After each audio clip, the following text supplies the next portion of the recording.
आज इथे मी खास शाळेचा डब्बा सिरीज या निमित्ताने इथे छानपैकी एक पौष्टिक पदार्थ केलेला आहे। तर आज केलेली आहे मी मूग पोह्याची टिक्की। जरूर करून बघा, अतिशय सुंदर होते। आणि ही मूग आणि पोह्याची टिक्की कशी करायची त्यासाठी पटकन रेसिपी सुरू करूयात। नमस्कार, मी पूर्वा रेसिपी मराठीमध्ये तुम्हा सर्वांचं खूप खूप खूप मनापासून स्वागत। जसं की मी सांगितलेलं आहे, दर बुधवारी शाळेचा डब्बा सिरीज ही एक त्याच्यामधला व्हिडिओ दर बुधवारी दुपारी 12:30 वाजता पोस्ट होणार आहे।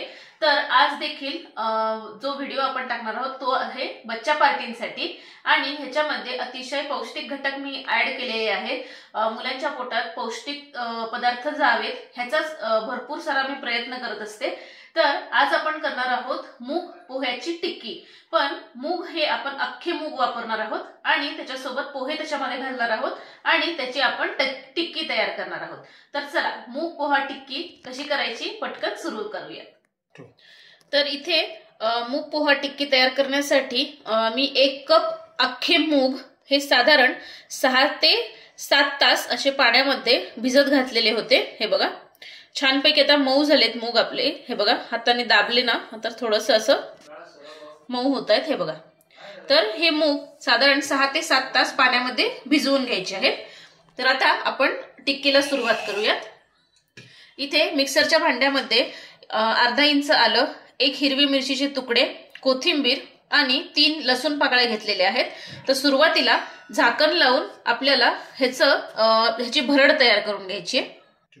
तर आता ह्याची आपण भरड तयार करून घेतलेली आहे। हे बघा, आता यामध्येच ना हे जे मूग आहेत हे संपूर्णपणे ह्याच्यामधलं पाणी निथळून घ्यायचं आणि हे मूग सुद्धा आपण आता ह्या मिक्सरच्या भांड्यात घालून घेऊयात।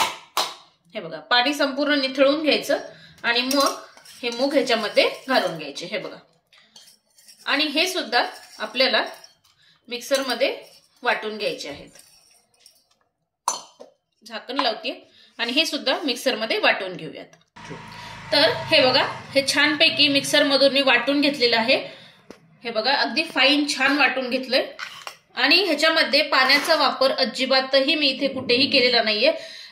थोडं सुद्धा ह्याच्यामध्ये पाणी घालण्याची गरज नाहीये। पाणी 1 चमचावर सुद्धा पाणी घालू नका वाटताना।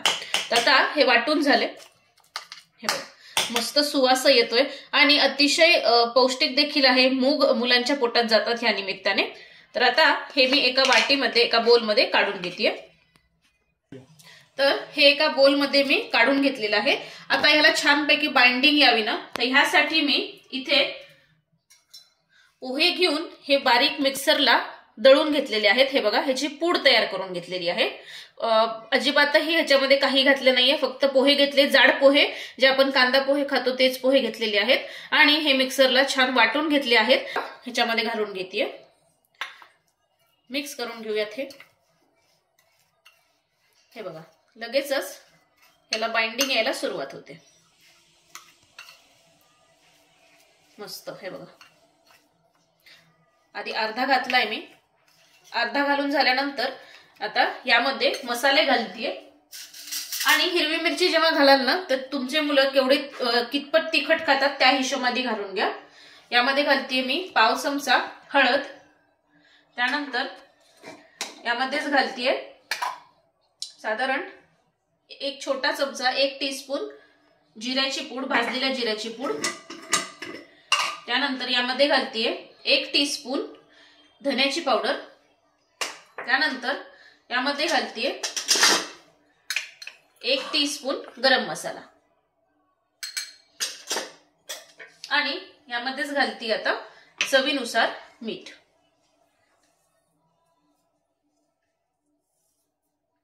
मस्त। तर हे मिसळून घेऊयात आपण।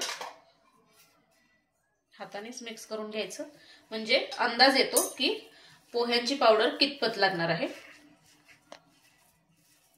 हे बघा, हे मिक्स करून झालं की आता जे उरलेले पोहे आहेत ना ती घालून घेतेय। तुमच्या म्हणजे मूग भिजण्यावर सुद्धा पोह्यांची पावडरची जी आपण पूड तयार करून घेतली ती अवलंबून आहे की तुम्हाला कितपत लागणार आहे। हे बघा, तर यामध्ये अजून घालतेय मी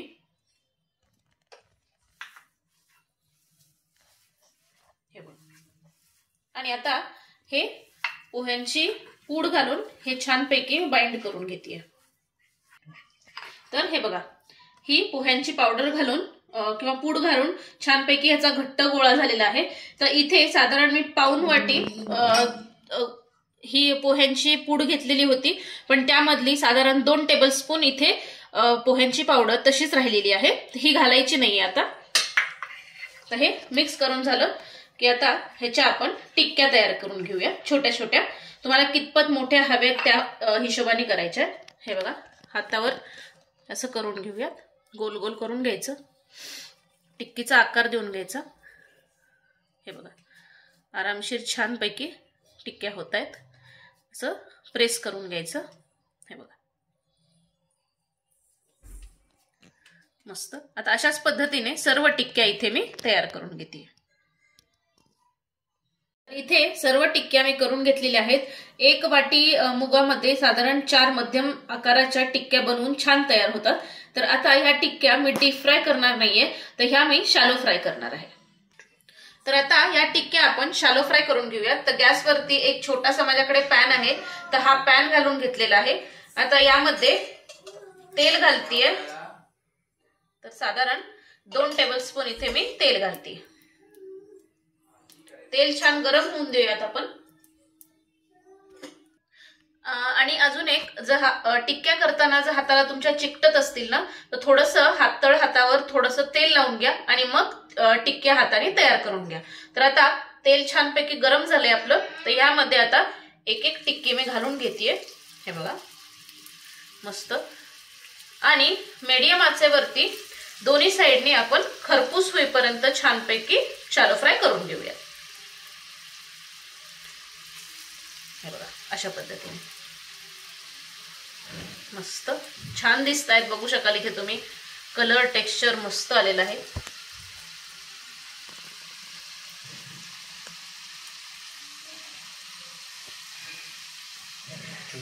तर आता मीडियम आचेवरती एक बाजू छानपैकी मी शॅलो फ्राय केली आहे. तर टर्न करून घेऊया. आहा, जबरदस्त कलर आलेला आहे. बघू शकाल इथे तुम्ही, मस्त दिसत आहेत टिक्क्या. क्या बात आहे. हे बघा, आता दोन्ही साइडनी सुद्धा छानपैकी शेकून घेऊयात. तर अशा पद्धतीने ह्या सर्व टिक्क्या मी मीडियम आचेवरती दोन्ही साइडनी छान पैकी खरपूस शॅलो फ्राय करून घेतलेल्या आहेत. तर या झालेल्या आहेत. फार वेळ लागत नाही, साधारण 5 ते 7 मिनिटं लागतात. आता ह्या काढून घेऊयात आपण. तेल संपूर्णपणे निथळून घ्यायचं आणि हे अशा पद्धतीच्या जाळीवर काढायच्या, म्हणजे त्याचा कुरकुरीतपणा तसाच राहतो आणि त्या सॉगी होत नाहीत. हे बघा, आणि ह्या गार झाल्या की आपण मुलांच्या डब्यामध्ये भरण्यासाठी घेऊया. तर ह्या टिक्क्या आता संपूर्णपणे गार झालेल्या आहेत. हे बघा, मस्त छानपैकी क्रिस्पी झालेल्या आहेत बाहेरून. बघू शकाल इथे तुम्ही, आवाज येत असेल. मस्त. आता ह्या आपण मुलांच्या डब्यामध्ये भरून घेऊयात. तर ह्या टिक्क्या संपूर्णपणे गार करून घेऊन छानपैकी मी मुलांच्या डब्यात भरून घेतलेल्या आहेत. बघू शकाल इथे तुम्ही हे मुलांना केचप सोबत किंवा टोमॅटो सॉस सोबत देऊ शकता, इव्हन किंवा दह्यासोबत सुद्धा या टिक्क्या अतिशय सुंदर लागतात. अशा टिक्क्या जरूर मुलांना बनवून द्यायला अतिशय पौष्टिक देखील आहेत. तर आता एक तुम्हाला टिक्की ओपन देखील करून दाखवते. हे बघा, मस्त. हे बघा, काय सुरेख दिसतीये. बघू शकाल इथे तुम्ही, मस्त कलर आलेला आहे. बाहेरून एकदम क्रिस्पी झालेली आहे आणि आतून एकदम मऊसूद आहे. अतिशय सुंदर झालेली आहे. जरूर मुलांना करून द्या. तुमचा मुलांचा डबा रिकामाच परत येईल ह्याची मला गॅरंटी आहे. तर जरूर करून बघा आणि केल्यानंतर मला कमेंट करायला विसरू नका. तर अशाच खमंग, खुसखुशीत आणि मस्त मस्त रेसिपीसाठी पूर्वज रेसिपी मराठीला पटकन सबस्क्राईब करा, लाईक करा आणि शेअर करा. तोपर्यंत मस्त खा आणि स्वस्त रहा. धन्यवाद.